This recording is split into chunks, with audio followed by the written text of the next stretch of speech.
This is a free sample of the book Don't Give a Shit and Succeed by Cairo Copeland. The first half of this book is posted right here on YouTube, free for everyone to listen to. If you like this content and want to hear or read the rest, or want to listen to it free of ads, visit reinventideal.com/stoic. The book is available on Kindle, paperback, and Audible at reinventideal.com/. Chapter 1. The number one concern that holds men back in life. Many males will waste countless resources to find the right woman. There is no right one. There are many good ones and bad ones. There are even average ones. But there is no right one or perfect one. Continuing to chase after this figment of your idealization will have you spend the rest of your life deeply disappointed and easily exploited. If there is one thing that males care far too much about, it is this: finding the perfect woman to marry. While they strive for liberty in all aspects of their lives, like social freedom, financial independence, and work-life balance, they ironically seem to be so willing to give up their sexual freedom to monogamy with a woman. So willing that they actively search for this and make their efforts well advertised. For good reason they do this. Society makes you feel like you're not in good standing unless you are paired with a woman. Notice how we don't trust men with children in today's world?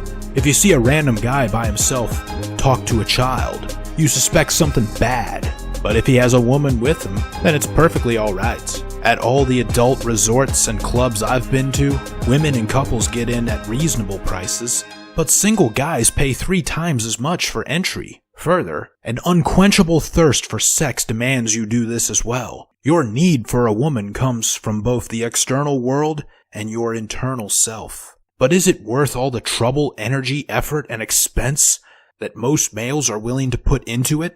As most guys that are married or in long-term relationships will tell you, a woman is the one investment that never gives back to you what you put in. It fails across the board in a cost-benefit analysis. Many guys are caring way too much about getting something that doesn't really make them happy, all because society commands them to. And while their sex drive commands it of them as well, even as they enjoy the sex they have, they come to realize that sex is only great in the moment and does little for long-lasting satisfaction. One of the first rules I bring up to my clients when coaching is, don't care so much about getting the woman. Care about getting better with women in general. This is to prevent them from being outcome-driven in their interactions and develop the dreaded disease of one-itis. Still, males will infect themselves with one-itis so easily and even willfully. They want to find their one woman. But what will they do with that one woman? Marry her?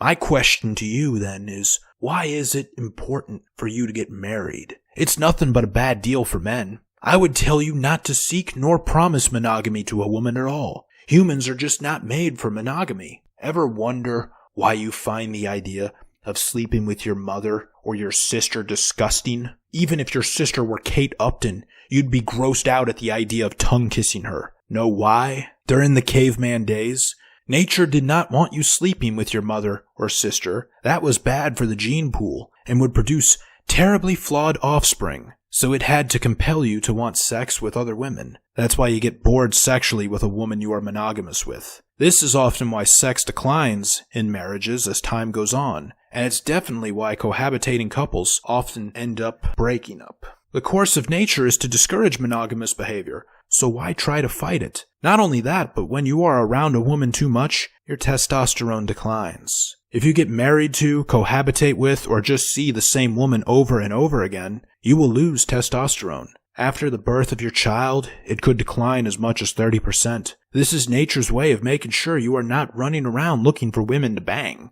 It's how it keeps you in the house and doing your job as a dutiful husband. So what's wrong with that? Lower testosterone leads to a low sex drive, which is part of why sex declines as time goes on in the marriage or monogamous relationship. It can also lead to loss of muscle mass, strength, bone density, and red blood cell production. All these things can lead to deteriorated health and some even an early death. All things being equal, without the decline in testosterone, you would have naturally lived an otherwise long and healthy life. But did you know that talking to a new, beautiful woman increases your testosterone? So does talking to a new, younger woman. It's clear that this is what nature wants you to do, since you become healthier as you do it. Why go against the course of nature? The Taoist philosophy is to not resist the current of the river, but to go along with it. For more pain is caused by trying to resist the course of nature than by accepting it.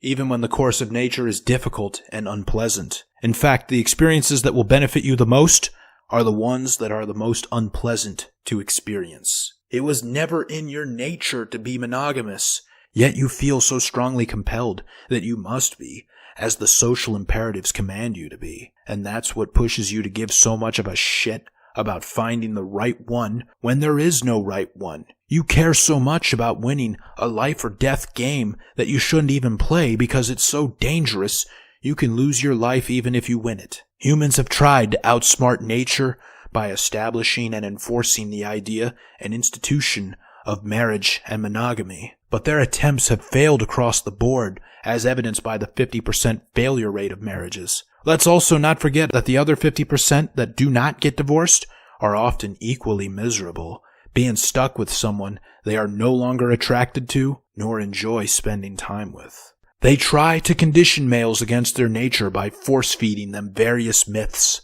like that they have a soulmate out there waiting for them to find them. And this soulmate is their perfect lover in every way. Once they get married to them, everything will be perfect and go smoothly. No one knows nor explains how. They say it just does. They feed males the myth that if they don't marry, they'll become a lonely, miserable old creep that no one wants anything to do with. And they'll sit on the bench at the park watching other guys out with their families experiencing happiness they could never know. Worst of all, they'll die alone in pain, even though that's really how everyone goes anyway. They try to get males to buy into this social imperative as early as possible, particularly when the young man is involved in organized religion, where marriage is encouraged at early ages. This is because the younger a guy is, the less likely he is to realize that his sex appeal only rises with age. If he's married before he can discover the magnitude of his options, he's more likely to sign up for and stay within the confines of a mediocre marriage. The pursuit of the perfect one is wasted energy because even if you find her, you'll get far more than you asked for. The risk is you get locked up with a woman you can't be certain is what you hope she'll be, but you'll be expected to carry all the responsibilities and liabilities of a pair bond while having no authority over that bond thanks to the fempowerment mandate. In today's marriages, the husband has 100% responsibility, but 0% authority. If you don't like it when she denies you sex, you're just an immature pervert that needs to grow up. But if she doesn't like it when you deny her free attention and supplication, you're not a real man living up to your obligations. The trade is never fair. Men, being more rational and deductive problem solvers, are likely to realize this imbalance. That is why the social imperatives like, "You must find your soulmate," and "You don't want to die a lonely old man," were created. They are an attempt to override your reason with emotion. These imperatives lead a guy down the dreaded path of one-itis, which is a threat to you as a man, physically, emotionally, financially, and socially. One-itis will put you at the mercy of hypergamy. When the thoughts arise in your mind like, "I can't live without her," you are now at her mercy. But even if you haven't yet found a woman to feel that way about, you can still fall victim to this. When you hear a guy say he's holding out for a quality woman, often he's only replaced his one-itis from a real-life woman to one he fantasizes about in his head. Much like a long-distance relationship, where most of the time is spent idealizing about what the relationship could and should be like. He rarely gets to experience the happiness that relationships with women can provide, only daydream about it. The one-itis he has is no different from having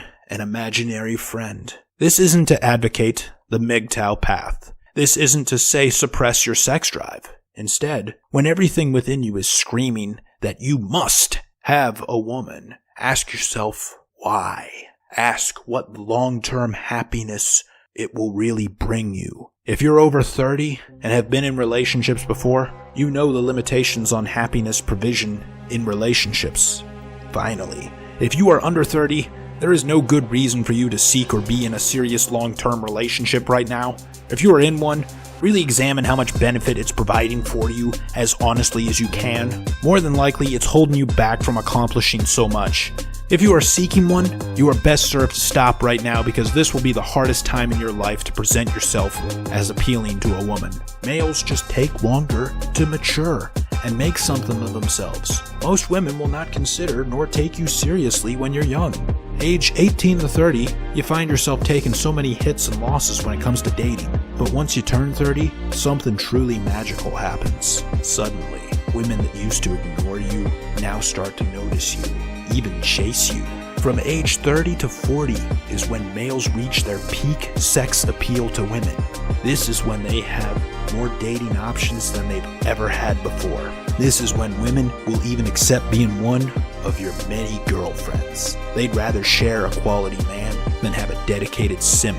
They'll do everything short of killing each other to be with you. So don't piss away your energy and efforts by being on the prowl for them earlier. Or for most guys, the desperate soulmate search.